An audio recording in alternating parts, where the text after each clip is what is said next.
Receivers coach Terrence Samuel with us. Go ahead with your questions when you're ready, please.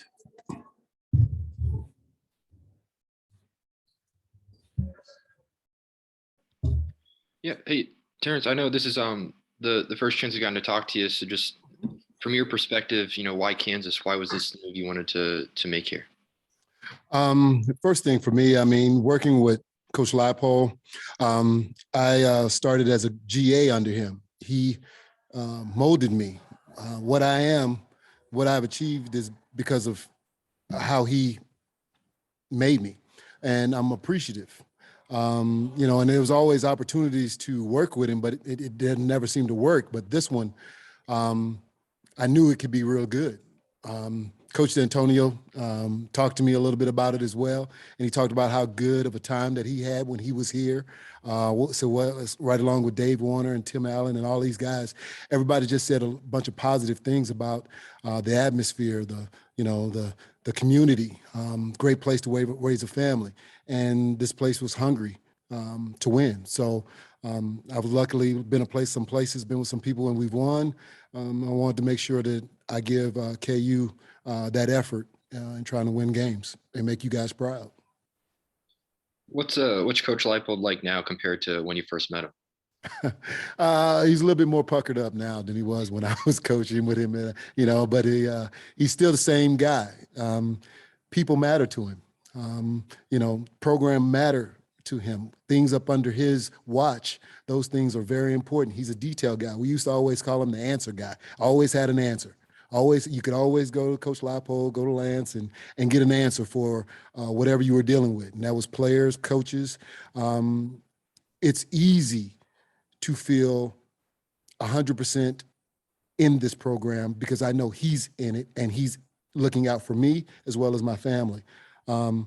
He hasn't changed. He's still that same person, and that's why it's easy to come here and it's easy to get to mold in with his staff.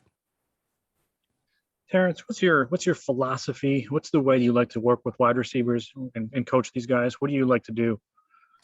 I'm a very hands-on because I played wide receiver.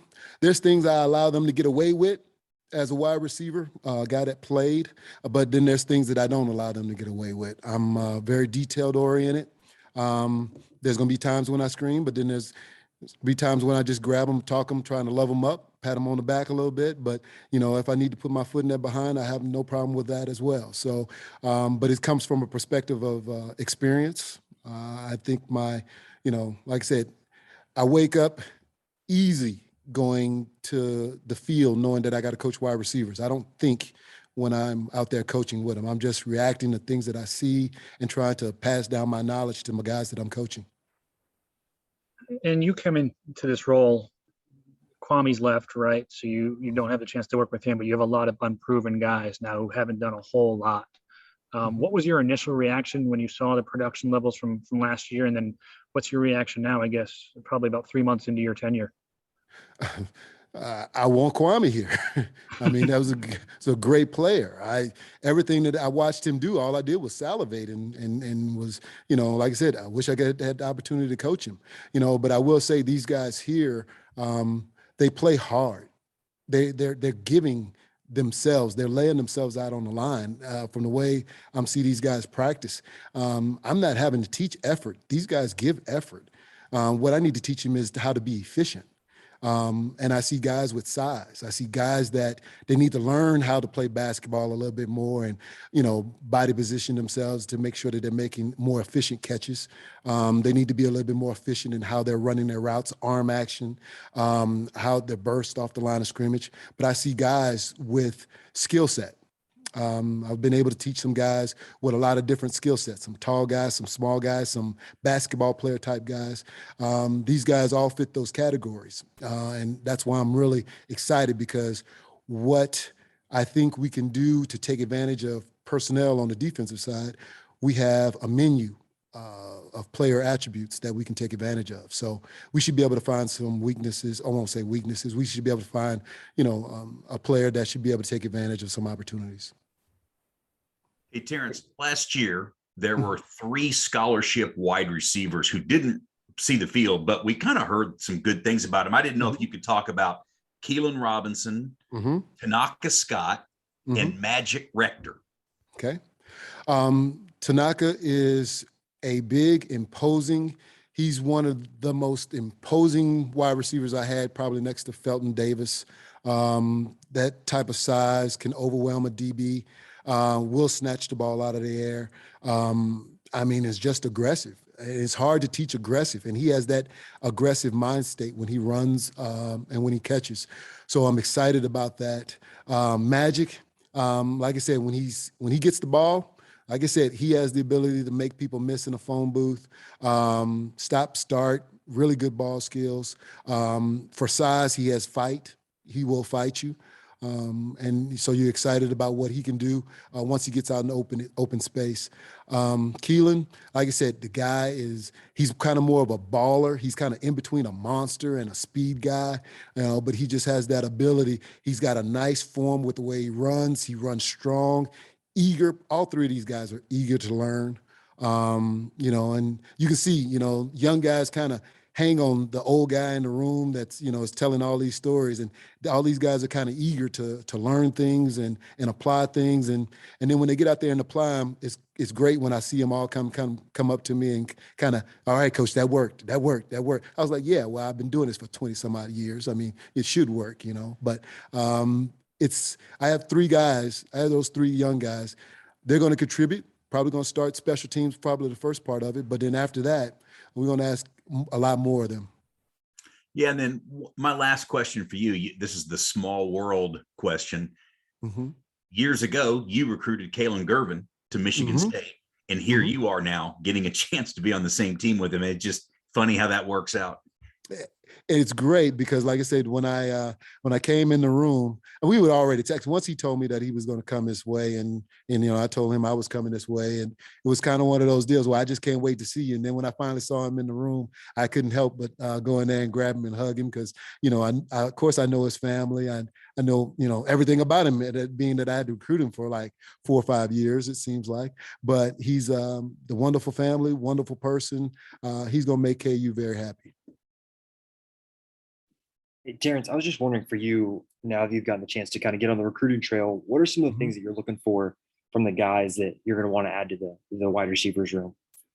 The first thing is the buy-in. The first thing I need to have is, if we're going to change culture, we're going to have guys that are sitting in these seats, and they're going to have to say, Coach Samuel, I want you to coach me. I'm going to give myself to you, and then I'm going to let you mold me and get me better. And then they got to have that chip on their shoulder. I have real guys in my room right now that have chips on their shoulder. They want the program to go in the right direction. So I'm looking for guys that are not, they may not be the best looking guys, but that was kind of our mentality at the former place. When I was at Michigan State, it wasn't all about the 4 or 5 stars, about the 3-star with the chip on the shoulder. And then you put him out there and he fights until he gets, his job done, or he gets his job done. Those are the only 2 options. So those are the guys that I'm going to be looking for, because those are the guys that I'm used to going into battle with. I don't think we as a program are looking for guys that are, catered to and won't put the program first. We need to get guys, in order to win and win consistently, we need to have guys that are, bought into the program. And you mentioned going for some of the 3-star types, I guess. Are there certain traits that you look for, thinking that, hey, we can really work on this and hone this if they have the buy-in already?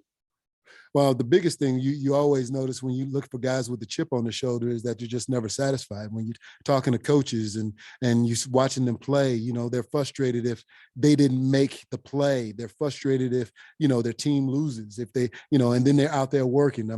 When the lights all turned off, you hear the stories of the kids that are still out there working, still lifting, still running routes, and, still catching the ball. So I'm looking for those stories. I'm looking for those things that I can hang my hat on and sell to Coach Leipold in our offense or our defense, that this kid is going to work when the lights are not on. And from what you've seen so far, working with Trevor Wilson, what are some of the things that have kind of stood out to you so far with him? And where do you kind of see him fitting in the wide receiver room this year? Well, I'm expecting him to be a leader. He's been here. He's been a part of this offense since Buffalo. And so he has a perspective. I need him to share that perspective, being a leader with the guys in this room and with me. I'm learning this offense. So I don't mind listening. I'm not beyond hearing any and all opinion from all different individuals. I do value him as a leader in our room. So I want to hear his perspective, but I also want him to share his perspective. But then I'll need him to be explosive. I want him to get more yards after the catch. That, more than anything, if he hears any of this conversation, I want him to be dynamic when he gets the ball in his hand, and I want him to fall forward, and I want him to get his behind in the end zone. Terrence, what's the latest on Torrey Laughlin coming back, working his way back to practice, and what have you seen so far from him as he tries to get reacclimated now? It's hard for me to really speak much because I haven't seen much. What about, I mean, even some of the other guys, though? I mean, I know jobs aren't necessarily won in the spring, but they're not won in the spring. How do you see this rotation shaking out so far? I'm sorry if I give you the cliche answer and a coach running and hide answer, but I'm still waiting. We had one decent little scrimmage, and it was line a lot of banging. So you judge your group on when there's live bullets, and I think for the most part, I think our first group, our guys that the Luke Grimms of the world and Lawrence, LJ's doing great. I think Trevor's doing well. Those guys, they have played, have done what they were supposed to. They're leading the group. I do think McBride, I think he's going to have some speed. I think Terry is showing doing a really good job right now. I also think that Tanaka is going to be really good. We got a lot of choices. I think I got about 7 or 8 guys that are in the fight right now. So with those 7 or 8 guys, I feel real good about where we're going. All right, thanks. A couple players coming right up. Thank you.